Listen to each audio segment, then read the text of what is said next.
everyone, here are the most important personal statement tips for your medical school application. I've helped hundreds of students craft standout personal statements, and I'm here to share the best strategies, right, to make sure your personal statement shines. So let's settle in and let's get started. This is a Yale admission for the fall of 2024.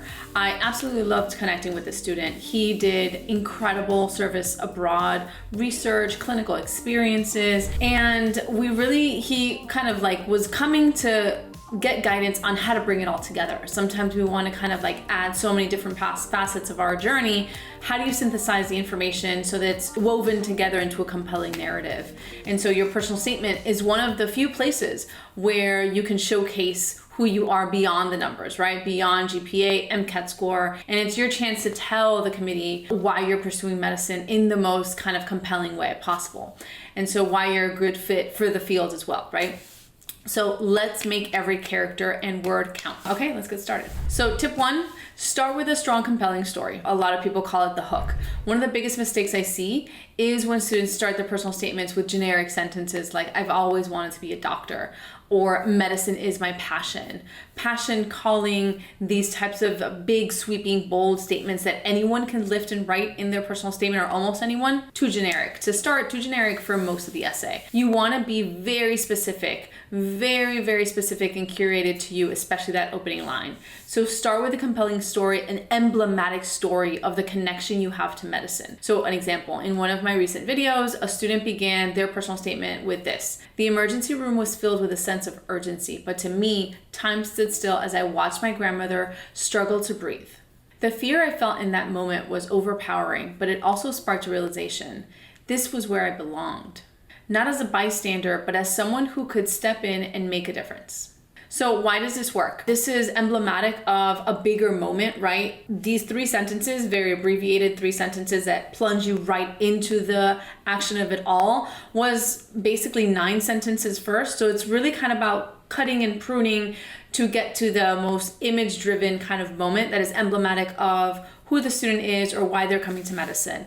So you want to kind of create these opening hooks, and I say multiple because you're thinking also ideally in secondaries too, but really want to catch the reader in a way that you're using vivid, specific stories that connect with your why medicine. I would avoid cliches, right? Generic statements. Like I said, if someone else that you don't know can lift the line, then that's not for you. When thinking about your personal statement, it doesn't have to be in chronological order. This is another thing. One of my favorite structures is when a student shares a patient story that happened recently as like the intro, and then paragraph 2 kind of goes back and rewinds into kind of like their spark moment that, like grandmother getting sick. So like that first kind of moment that brought you to medicine. It doesn't always have to be the introduction. Number 2 is how to share setbacks, right? And challenges. Don't be afraid to share challenges and setbacks you face along the way. Admissions committees appreciate when they see resilience, and it can make you more kind of relatable, and it can make the kind of like content you're giving and navigating through more well-rounded, right? Especially when you kind of reflect on how you grew from it. Having said that, remember you have an impact statement,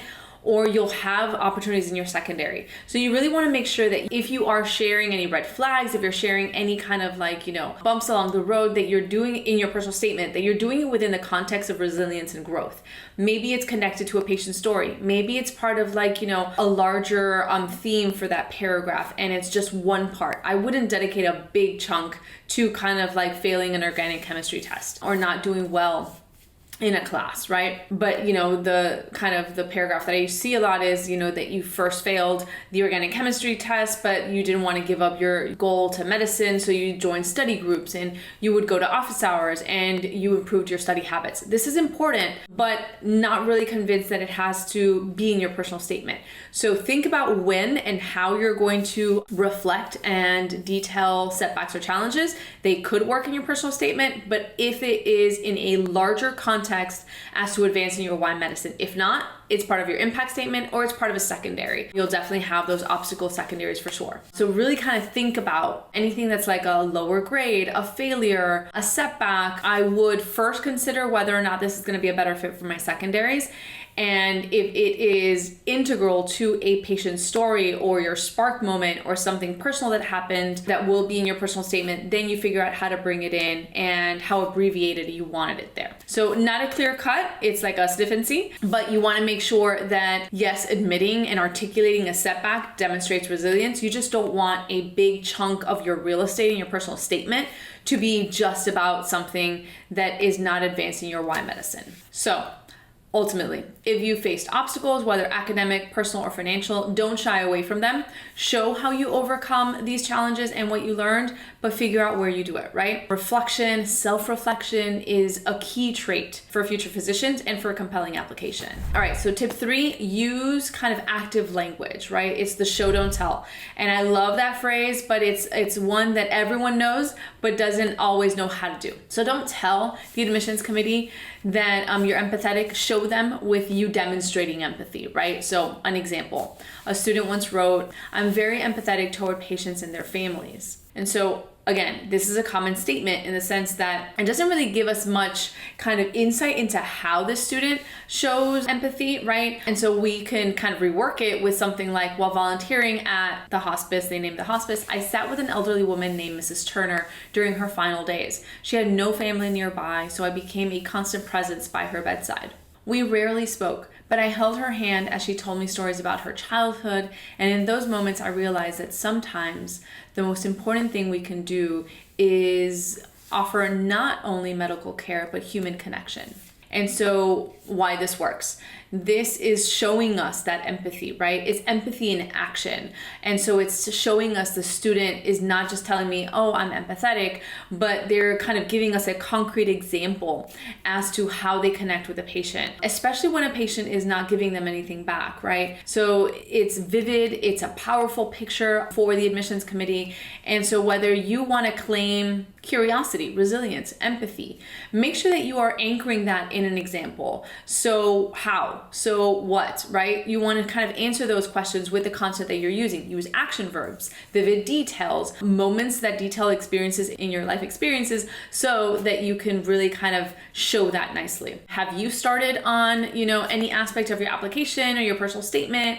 And if you're applying this coming cycle and want to learn how I work with students, definitely fill out our application and spot on my calendar, and we can chat details on how I work and if we're a good fit. All right, cool. So next tip, medical schools want to see that you have that intellectual curiosity, that passion for learning, right? That it's not just, okay, go study this chapter and then come and get this test. And this kind of initiated, self-directed learning, that you're comfortable and embrace exploring new knowledge, and that you know that is this like lifelong learning as part of being a physician is great. So showing that and capturing that is great. A student example, I was fascinated by genetics, but it wasn't until I took an advanced course in molecular biology that I realized the true impact genetics can have on personalized medicine. I spent hours in the lab after class experimenting with gene editing techniques. This experience solidified my desire to become a physician who uses cutting-edge science to improve patient outcomes. So this first draft, I was like, okay, interesting. I want to know more. What patient experiences do you have where personalized medicine did make a difference, right? This is a potential moment in the draft to then kind of create that connection. So create the bridge between an intellectual curiosity kind of like project or kind of new knowledge that was gained, and then how did you apply it, or how did that connect to something that you were doing outside of the classroom as well. So showing that curiosity isn't just academic, it's aligned with your goals as a physician, as a future physician, is great. Tip 5, be culturally aware. Show how you've engaged in diverse communities. Cultural competency is critical in medicine, right? You'll be working with patients from diverse backgrounds, and admissions committees want to see that you're aware of the importance of culturally sensitive care. One of my students worked in a clinic that served primarily immigrant communities. So here's how they reflected on that experience. At the free clinic where I volunteered, many of the patients were immigrants who spoke little to no English. I quickly realized that cultural barriers were preventing some patients from fully understanding their treatment options. I worked with Janice, a translator, to ensure that every patient felt heard and understood. This experience taught me the importance of culturally sensitive care and solidified my commitment to providing equitable health care for all. So this is good. I would want to have maybe 1 or 2 or 3 patient examples. And so if you do 1, you kind of settle into that one story, that's emblematic of this moment. Or if you do kind of 2 or 3, you do it in like, snapshots of those patients and what they got from, what improved level of care they got because they were able to access translation. By bringing in kind of patient stories or examples, you are showing the student in action, so like the writer in action, but you're also kind of like humanizing the moment, right? And then you can kind of go into like a line or 2 about how this changed your approach to medicine, how being aware of the role of cultural awareness, cultural competency within medicine is kind of making you more grounded in the kind of medicine you want to practice. So one of the biggest pitfalls in writing the why medicine is that it's too generic, that it's too buzzwordy, that your personal statement needs to convey a unique journey. Why specifically this moment? Why do you want to become a doctor, right? And so a lot of times students want to sound elevated and then they kind of strip away what makes them them.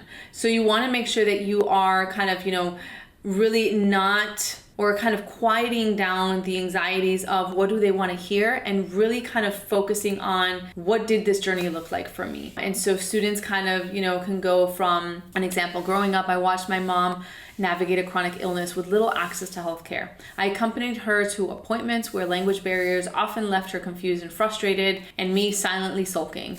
This experience instilled in me a desire to be the kind of physician who not only provides medical care, but also bridges the gap between patients and the healthcare system. Through medicine, I can ensure patients like my mother never feel lost in the system. And then if they do something like that, it starts from a place that's very personal. Show me in your pre-medical journey throughout a couple of experiences how you've done this, how inclusion has become like a cornerstone of your pre-medical journey. And so that you've, tapped into emotional, personal, and specific lessons throughout your journey already, and that is what you're going to carry forward in an even more meaningful way as a physician. Tip 7, end with a forward-looking conclusion. A lot of times I will read kind of drafts and students will kind of dip back into that argumentative kind of writing, academic writing brain, where they will write a conclusion that's basically reiterating a thesis style, where it's like, they kind of name the 3 stories that they kind of captured in the personal statement, and these are the reasons why. So like reiterating the personal statement. And so I tend to shy away from that. I would consider doing a forward-looking statement,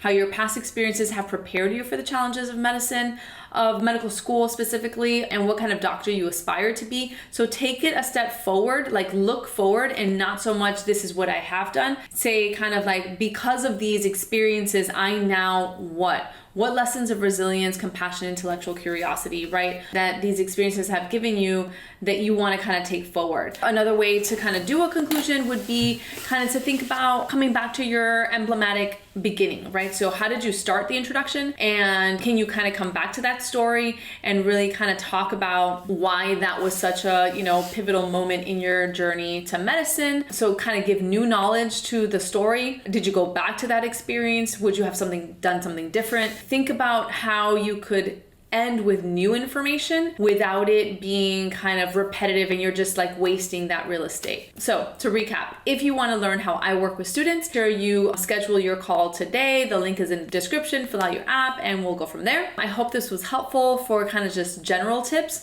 on how to kind of start navigating this process. And if it's like one, couple recap tips, start with a compelling story, really hook your reader, be vulnerable and share challenges, but know where to do it in your application. The show don't tell. I gave you some examples so you can go back to that and highlight that intellectual curiosity.